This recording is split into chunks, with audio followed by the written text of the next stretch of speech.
katakan jangan, kalau ada yang mau megang bagian dada, bagian mulut, bagian perut bawah, pantat dan lain sebagainya. Itu ada psikolog di situ sebagai tempat tujuan untuk mengatasi bullying yang tidak bisa diatasi di sekolah. Mungkin pelajaran budi pekerti, sopan santun dan lain sebagainya. Kalau dulu zaman saya SD itu banyak yang pelajaran itu jadi mata pelajaran yang wajib. Karena targetnya 2024 ini zero stunting ya, 0. Betul. Jadi selain yang berhubungan dengan gizi, terutama kan berarti yang berhubungan dengan penyakit ya Mas. Yeah. Jadi Kota Semarang ini sudah punya prediksi. Jaga kesehatan dan awasi anak kita supaya bisa menjadi anak yang sehat dan berguna bagi bangsa yang akan datang. Terima kasih Anda masih di Prime Topic dengan tema menyehatkan anak menyongsong masa depan. Saya akan bacakan ini SMS yang udah masuk. Dari Indra di WR Supratman. Selamat nih kepada Pemkot Semarang yang telah mendapatkan UHC.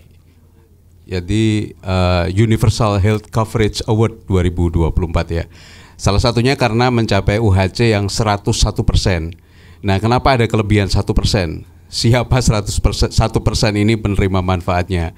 Terus bagaimana regulasi Dinas Kesehatan atau Pemkot Semarang untuk menciptakan anak-anak sebagai generasi emas mendatang terkait perubahan pola makan yang menyebabkan banyak anak mulai terkena obesitas, kemudian diabetes mellitus, bahkan gagal ginjal. Kemudian ke Bu Didit, bagaimana sebaiknya peran dan tindak nyata pemerintah dalam perlindungan terhadap kesehatan fisik dan psikis anak-anak dari lembaga pendidikan formil maupun non-formil. Karena belakangan banyak ini Bu ya, bullying sama kekerasan terhadap anak-anak.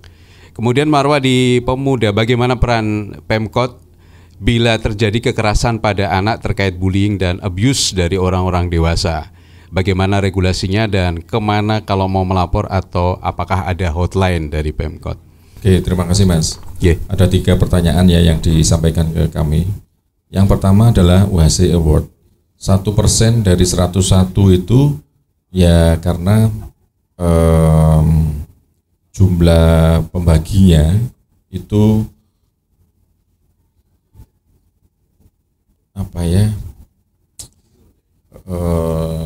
karena kan hitungannya jumlah penduduk kita itu kan 1.600.000 sekian juta, hampir 1,7 juta lah. Nah, ternyata yang sudah terdaftar di UHC baik yang dari Mandiri, segmen UHC yang dari APBN APBD ataupun yang Mandiri itu melebihi dari cakupan dari 100 tadi. Nah, yang penyebutnya itu yang targetnya dari BPJS sama data real dari Dukcapil itu yang berbeda. Itu saja sih sebetulnya. Yang kedua adalah berkaitan dengan program ya. Betul, kita jangan hanya fokus di stunting, underweight, wasting atau gizi buruk. Tapi sekarang juga kita harus hati-hati dengan obesitas, karena obesitas itu kalau mungkin 25 tahun tidak diintervensi ya jatuhnya ke arah diabetes sama hipertensi. Sebentar lagi ini kan kita mau ganti presiden. Programnya sudah jelas ya, ada makan siang gratis. Nah, kita melakukan pilot project dengan launching strawberry, strategi pemberian makan siang, makanan bergizi, dan strategi untuk pemberian makan siang dengan menu bergizi dan mencegah obesitas. Ini nanti kita akan launching di Kecamatan Ngalian. Kebetulan di situ kan ada dekat dengan SD 01 Ngalian. Jadi nanti itu programnya yang disampaikan atau yang digagas oleh pemerintah Kota Semarang, oleh Bu Wali, teman-teman OPD adalah dari mulai urban farming, hasil urban farming dari ibu-ibu PKK sama teman-teman dari Ngalian itu nanti dimasak, kemudian nanti dimasak sama ibu-ibu PKK, itu kemudian dibagi kepada anak-anak SD di 01. Sekaligus nanti juga ada edukasi, namanya kegiatan Peter Pan. Jadi Peter Pan sama strawberry itu nanti akan berkegiatan di tanggal 15 Agustus nanti. Ditunggu saja. Yang ketiga, pertanyaan tentang bullying. Jadi teman-teman Disdik, walaupun ini tidak di area kami, tapi kalau ada kegiatan yang bullying seperti itu, sudah ada satgas di masing-masing sekolahan, Mas. Kalau nanti ternyata tidak mampu di sekolahan, itu pasti akan dirujuk ke ada namanya RDRM. Jadi pemerintah kota punya namanya RDRM, Rumah Duta Revolusi Mental. Itu ada psikolog di situ sebagai tempat rujukan untuk mengatasi bullying yang tidak bisa diatasi di sekolahan. Begitu, Mas. Terima kasih. Baik, Mas Nuwun, mungkin Bu Didit mau nambahin dari pertanyaan tadi?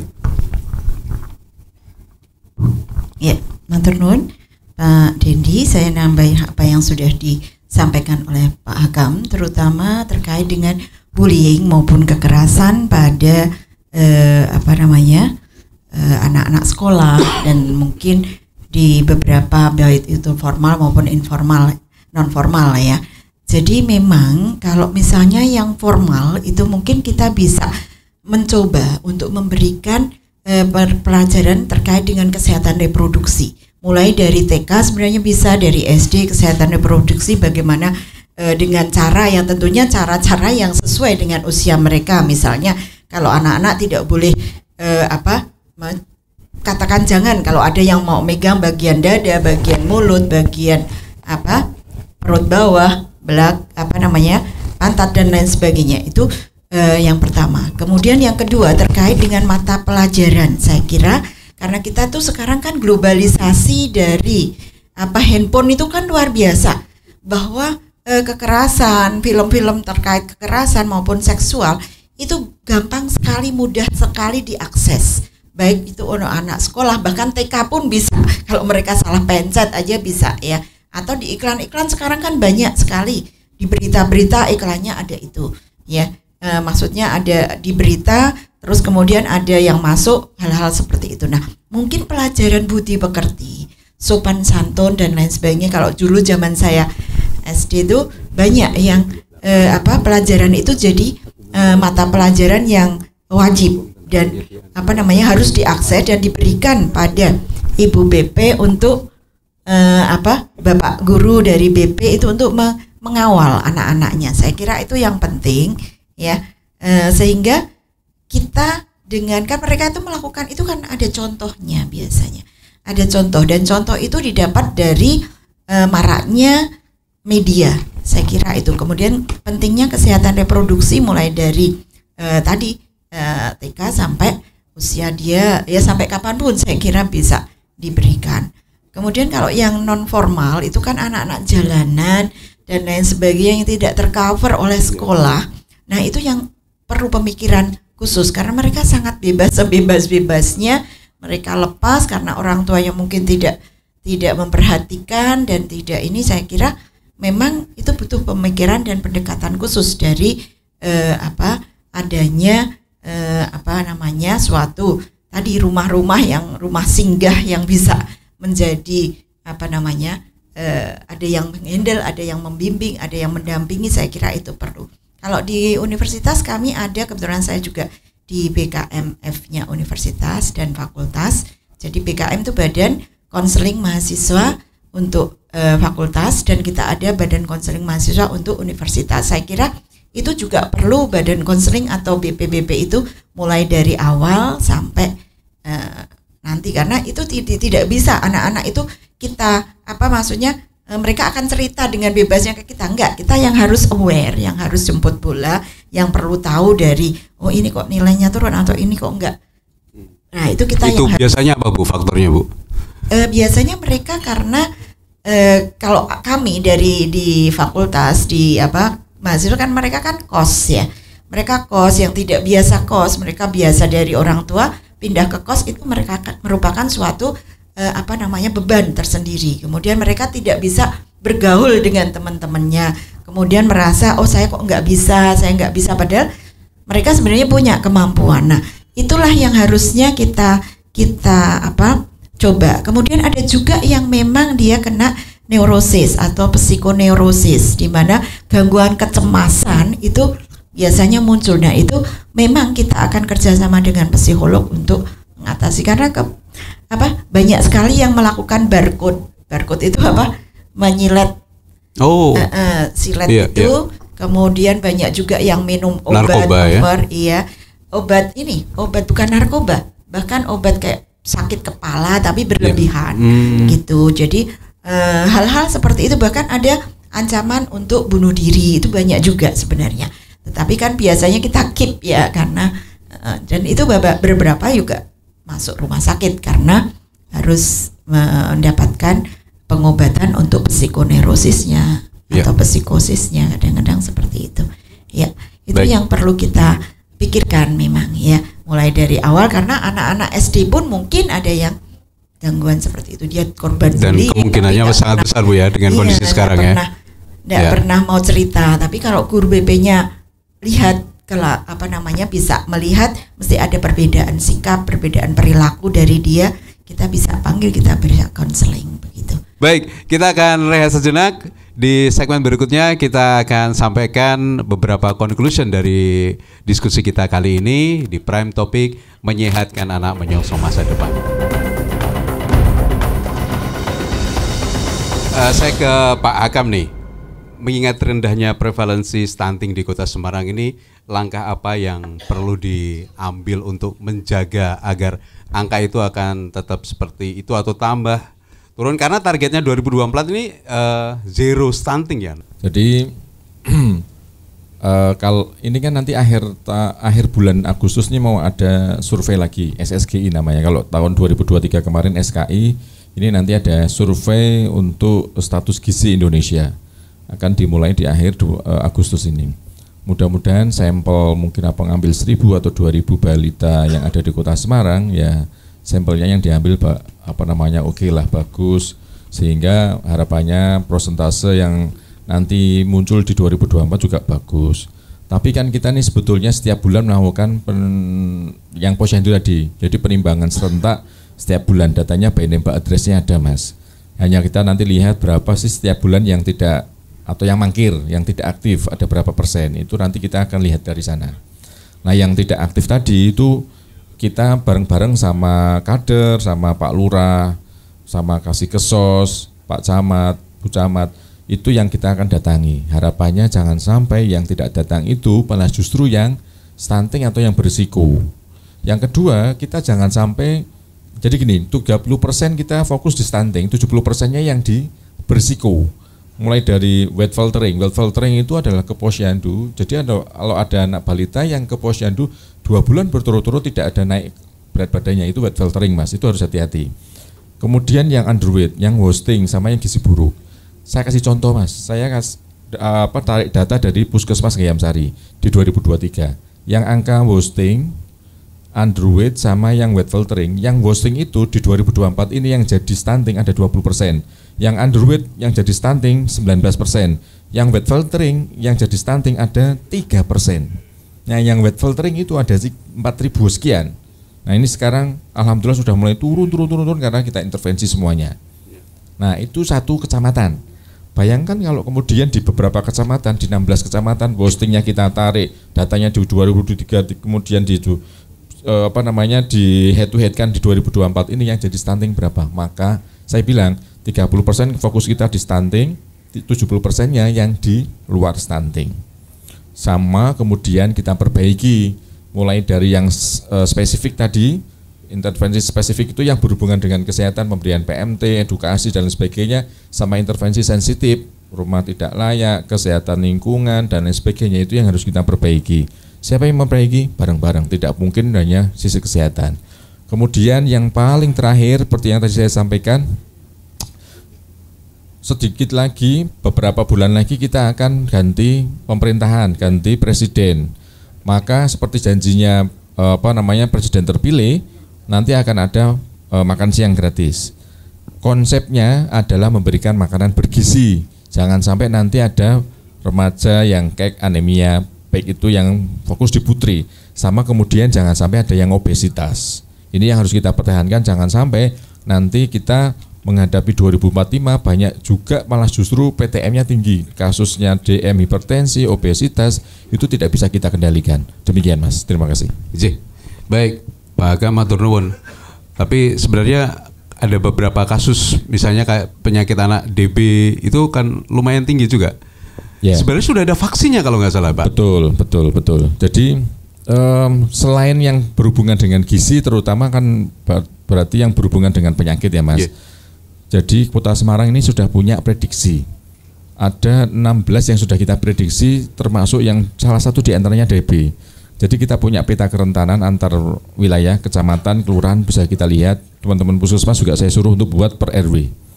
Nah, di sana kita bisa lihat mana RW yang paling rentan, mana kelurahan yang paling rentan. Itu sudah diketahui. Nah, yang petanya paling rentan itu yang harus diintervensi. Yang diintervensi apa? Kapasitas adaptasinya harus dinaikkan, termasuk gizinya harus dinaikkan.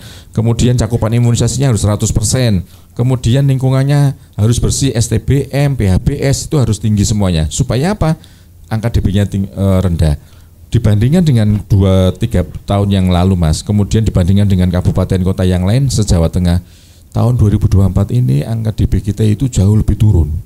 Bahkan kalau tetangga kita pada KLB, alhamdulillah Mas, berkat PJN seminggu 2 kali, Kota Semarang ini terhindar dari KLB. Angkanya turun. Nah, memang tapi kalau di DB semua, divaksin semua kan lumayan juga. Betul. Masih mahal juga ya. Nah, ini tinggal Pak Ketua ini. Karena vaksin DB itu mahal. 2 kali Pak. Sekali suntik kira-kira sekitar 750 sampai 1 juta. Ya, memang jadi mindsetnya sudah tidak fogging lagi Pak Ketua. Mindsetnya adalah vaksin demam berdarah. Tapi itu tadi 2 kali, sekali suntik 750 sampai 1 juta.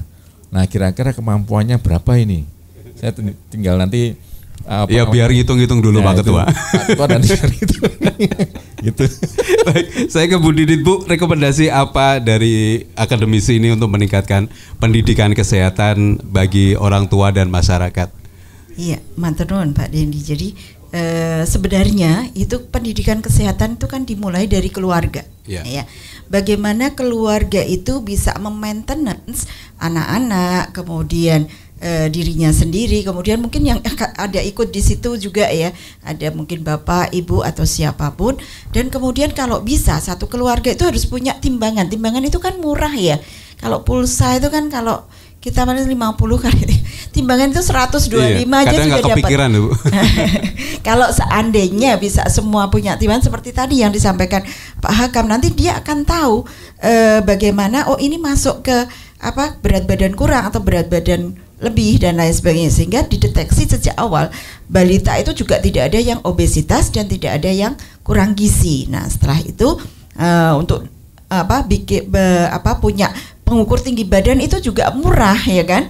Nah, itu seandainya itu semua keluarga punya itu, kemudian pendidikan kesehatan kita share secara luas ya, mulai dari kader sampai ke orang tua, sehingga orang tua itu akan betul-betul bisa memaintenance keluarganya. Oh, ini anakku nggak boleh kelebihan berat badan, nggak boleh kurang berat badannya. Kemudian ada pos kesehatan, pos keste yang ada di situ, dia bisa ngukur, ngelihat di KMS dan lain sebagainya. KIA, bagaimana membaca buku KIA. Buku KIA itu kan tebel ya, tidak semua ibu itu bisa membaca. Nah, itu perlu bimbingan dari kader. Nah, kalau sudah keluarga sehat, RT-nya sehat, RW-nya sehat, desanya sehat, kecamatan sehat, kotanya kan tentu akan sehat juga. Saya kira mulai dari keluarga dengan mensosialisasikan bahwa untuk sehat itu preventifnya lebih murah daripada mengobati. Saya kira itu yang penting.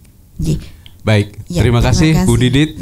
Karena memang waktu kita nggak banyak, jadi untuk mengupas tentang kesehatan di Skup Kota Semarang aja kita sebenarnya butuh berseri ini untuk menjawab ya Pak Agam ya. Tapi karena waktunya terbatas, kita tutup diskusi ini dengan closing statement dari Pak Ketua DPRD Kota Semarang, Mas Pilus. Sekaligus ini menjawab program-program kesehatan di Kota Semarang yang perlu didorong agar lebih efektif, sekaligus untuk menjawab closing statementnya. Monggo. Ya, terima kasih. Saya Kader Rusman, Ketua DPRD Kota Semarang, mengajak seluruh warga masyarakat Kota Semarang tentunya bahwa kesehatan itu penting. kesehatan tidak hanya bisa diatasi dari diri kita sendiri, tapi memang dari semua aspek harus bekerja sama. Sehingga jangan khawatir bagi ibu bapak sekalian, jaga kesehatan dan awasi anak kita supaya bisa menjadi anak yang sehat dan berguna bagi bangsa untuk yang akan datang. Terima kasih. Wassalamualaikum warahmatullahi wabarakatuh. Waalaikumsalam warahmatullahi wabarakatuh. Bapak Kadalusman SCMM, Ketua DPRD Kota Semarang, matur nuwun, terima kasih. Kemudian Dr. Muhammad Abdul Hakam, Kepala Dinas Kesehatan Kota Semarang. Terima kasih Pak Hakam, waktunya sudah menyempatkan. Dan Bu Didit, terima kasih. Profesor Dr. Sri Akhadi Nugraini MKes, Guru Besar Gizi FKM Undip Semarang. Saya Dendi Ganda beserta kru yang bertugas dan teman-teman yang ada di Quest Hotel, kami ucapkan terima kasih. Kita ketemu lagi di Prime Topic di edisi berikutnya dengan tema yang lebih menarik. Wassalamualaikum warahmatullahi wabarakatuh. Baru saja Anda ikuti Prime Topic, dialog bersama DPRD Kota Semarang dengan judul Menyehatkan Anak Menyongsong Masa Depan. Disiarkan dari Hotel Quest, Jalan Pelampitan nomor 37 sampai 39 Semarang. Acara ini didukung oleh Sekretariat DPRD Kota Semarang. Terima kasih dan sampai ketemu di Prime Topic edisi berikutnya.